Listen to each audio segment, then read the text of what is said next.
Okay, so one thing that Cosby Show did do, the Cosby Show avoided racism. It did not focus on racism. Like it didn't. There was never an episode that focused on their skin color. They never complained about being black. You never hear Theo complain about being black. You never heard Sandra complain about being black. You never heard Rudy complain about being black. You never heard any of those. Denise, all these people. You know, it was the show was about. Yes, you knew the people were black. The skin color. You see that the people were in the show were black, but it didn't deal with racial topics. It didn't deal with let's say Rudy get called the N-word at school by a bunch of white kids.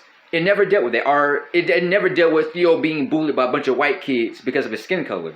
It didn't. There was never episode that dealt with racism. And I think, and I actually like Bill Cosby for that. I like that he didn't have the show was about basically people who have everyday life problems. You know, they're working people. But the show, I did like the Cosby Show because it did avoid racism. It's the only show that really did not deal with the racism or anything like that. The show dealt with sexism, with Elvin being sexist, but it didn't deal with racism.